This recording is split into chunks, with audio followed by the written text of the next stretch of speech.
J'ai essayé d'introduire le sujet de manière assez simple, mais je pense que le sujet est véritablement complexe. Comment est-ce qu'on gère la relation influenceur dont on a vu tout au long de la journée qu'elle est multiple, qu'elle est constante, qu'elle est en plus différente selon la plateforme que l'on utilise. Comment on s'organise, hein? J'ai évoqué la création du Global Influencers Committee. Peut-être un mot là-dessus, Mélissa. En fait, la relation influenceur, déjà, il faut la gérer avec de l'enthousiasme. C'est quand même le b.a.-ba. Beaucoup de diplomatie, parce que quand on opère dans une centaine de pays, il faut accepter que les choses ne se fassent pas de manière homogène. One size doesn't fit all. Et puis, il faut aussi y aller avec humilité. Et quand on a fait le constat, il y a déjà quelque temps, que la pratique était complètement éclatée, que ce soit dans les équipes social media, que ce soit dans les équipes communication, e-commerce, SEO évidemment. On s'est dit finalement, le mieux c'est de rassembler un petit peu tout ce petit monde. On a créé un comité influenceur qui regroupe également des intervenants pays.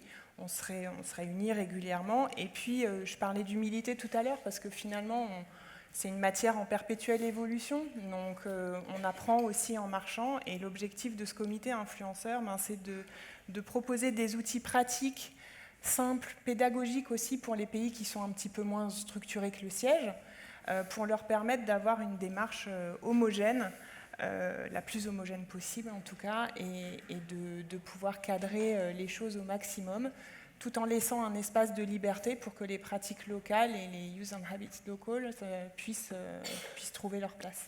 Oui, alors il y a la dimension géographique que vous suivez, puis il y a la dimension de la marque, puisque on parle de 38 marques, c'est ça, au sein du groupe Accor ? 38 marques. 38 marques, donc, qui ont des territoires de marques différents, donc des modes d'expression qui ne sont pas les mêmes. Donc un double facteur à prendre en compte, si j'ai bien compris. Exactement, on n'imagine pas les mêmes actions selon qu'on parle d'Hôtel F1, d'Ibis ou de Sofitel ou de Raffles. Et d'ailleurs, on ne s'adresse pas forcément aux mêmes audiences. Donc c'était quand même important de définir un petit peu chaque territoire et d'essayer de faire en sorte que chaque territoire et chaque marque ait sa place.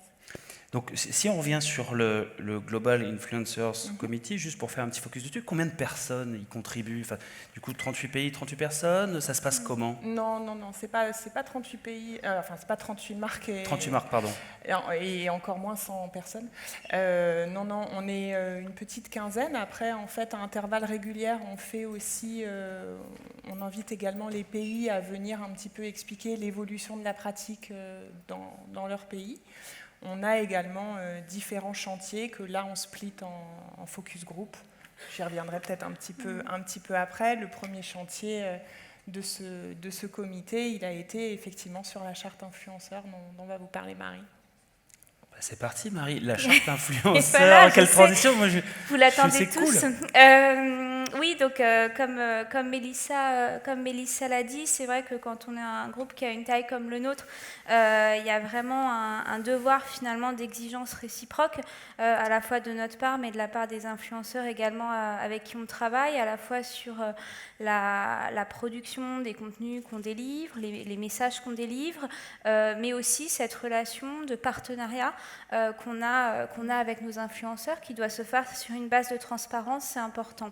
Ce qui s'est imposé à nous, c'est comment on vient professionnaliser justement cette relation avec les influenceurs dans un souci toujours plus de transparence et d'un partenariat vraiment gagnant-gagnant où tout le monde s'y retrouve dans un groupe, comme on l'a dit, où on a près de 40 marques, plus de 100 pays, etc. Donc comment on arrive à mettre en place un outil transverse et générique qui puisse servir à tous. Donc on a co-construit donc cette charte influenceur avec les membres du Global Influencer Committee qu'a présenté Mélissa, donc qui sont les responsables réseaux sociaux des marques, du corporate, du e-commerce au global et des pays, avec le juridique, avec nos agences, mais aussi avec des influenceurs rémunérés et non rémunérés qui nous ont aidés à la construire. Donc aujourd'hui, ce document, il engage Accor et les influenceurs au début de chaque relation sur un certain nombre de points.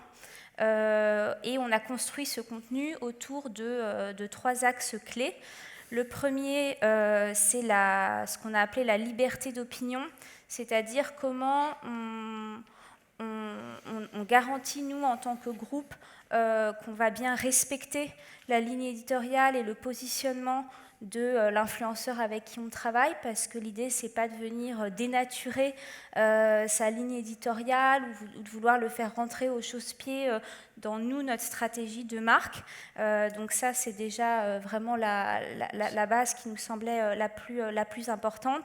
Et en contrepartie, bien entendu, que l'influenceur s'engage également à respecter le positionnement de la marque et ses valeurs. Donc ça, je dirais, c'est la première chose. La deuxième chose, c'est comment on arrive à pérenniser la relation et à faire en sorte que finalement la signature de cette charte, ce n'est qu'une première étape pour après continuer à collaborer, soit sur d'autres projets, soit aussi sur la construction d'outils.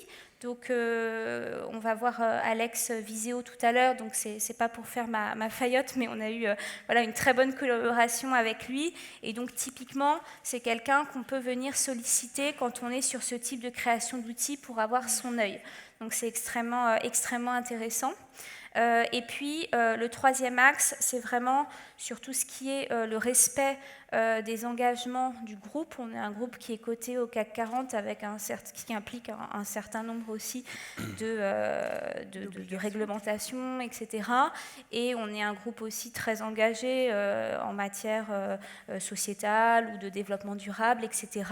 Et donc c'était important pour nous dès le départ de poser ces bases, et donc ces bases qui sont transverse pour les hôtels, les marques, les pays, le siège, quelle que soit l'entité accord qui veut travailler avec un influenceur. On s'est posé la question à un moment, est-ce qu'on doit faire 2 chartes différentes en fonction qu'on est dans une relation rémunérée ou non rémunérée avec les influenceurs, et finalement ça nous a paru important, c'est-à-dire que dans une relation rémunérée, bien évidemment, la charte ne se substitue pas au contrat, et il y aura besoin, en plus d'élaborer un contrat avec l'influenceur qui définira bien évidemment le contenu, la quantité de contenu à produire, etc. Mais dans un cadre non rémunéré, ça n'empêche que les influenceurs qui vont travailler avec nous doivent être dans le respect de ces valeurs, de cette transparence, de ces engagements. Et à l'inverse, nous respecter aussi bien sûr. tout ce qu'on s'est dit.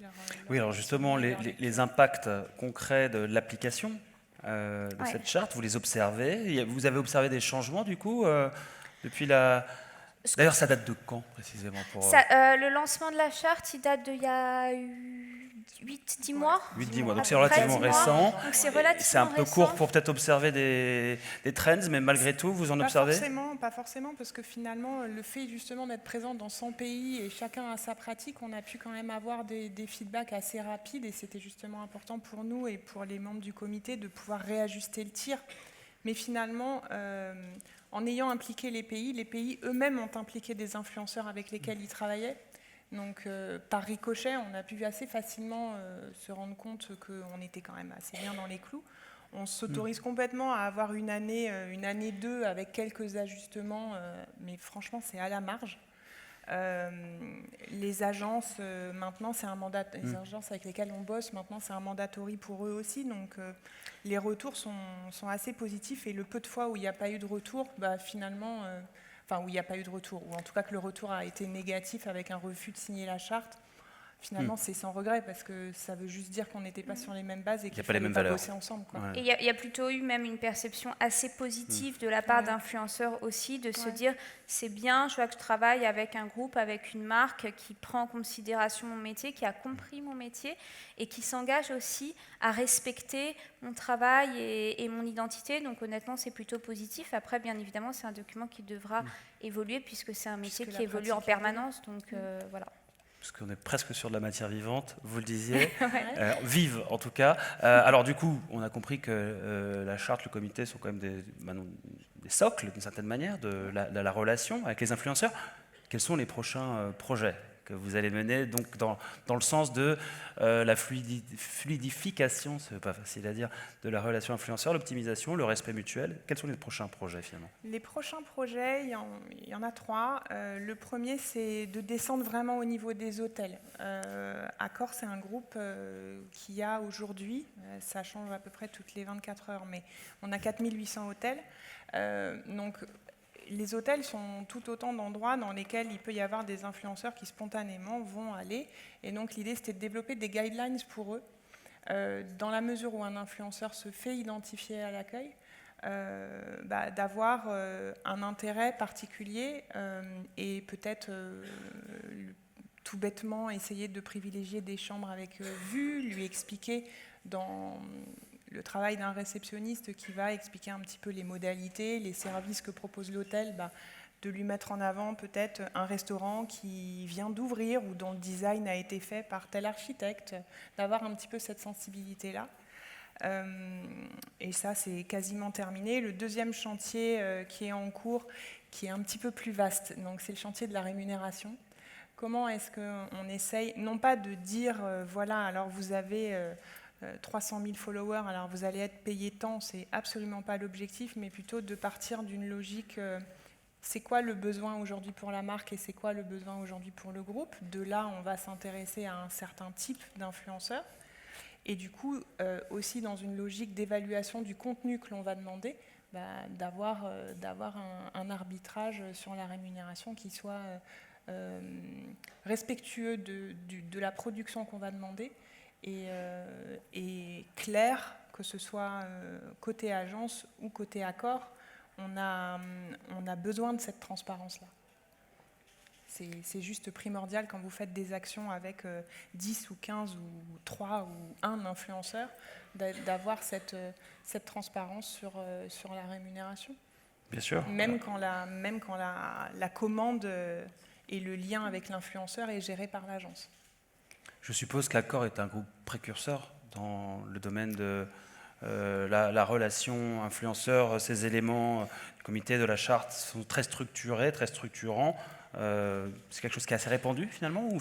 En tout cas, dans notre secteur, voilà, pour resserrer peut-être dans notre secteur, en effet, c'est assez précurseur. C'est vrai que c'est un sujet qu'on a pris vraiment en main. Dans les prochains outils aussi qu'on souhaite développer, c'est la mise en place en fait d'un outil global de management de l'influence qui sera utilisé du coup par les différentes entités du groupe et les pays, etc., pour avoir un seul outil qui nous permette en fait de consolider une base de données worldwide sur l'ensemble des campagnes qui ont été réalisées avec des influenceurs, que ce soit dans un hôtel en Chine, au siège pour la marque Ibis, pour la marque corporate, pour un pays, etc. Et de pouvoir ainsi éviter à la fois de la cannibalisation par marque, où il y a un influenceur qui un jour est contacté par la marque Raffles, le lendemain par Ibis, une fois sur du rémunéré, une autre fois sur du non rémunéré. Donc pour éviter tout ce genre de problème, c'est consolider cette base de données worldwide, avoir une vision 360 et pouvoir avoir aussi un retour d'expérience en sachant, je vais travailler avec tel influenceur, je sais que Christina au Brésil a déjà travaillé avec lui, elle a à telle rémunération, tel type de contenu, comment s'est passée la collaboration, etc. Donc ça, c'est la première brique pour cet outil. Et la deuxième, c'est d'avoir accès forcément à une base de données très large avec un moteur de recherche extrêmement fin sur nos recherches d'influenceurs en fonction des besoins de la marque et des besoins de la campagne. Et puis nous permettre aussi peut-être d'aller plus loin, développer d'autres sujets sur la micro-influence qui sont des choses aussi qui nous intéressent et qu'on commence à regarder. Eh bien, on se penchera sur la question de la micro-influence. C'est un bon thème. Je le note pour l'année prochaine. Mélissa, Marie, un grand merci pour votre témoignage. On peut les applaudir. Vraiment.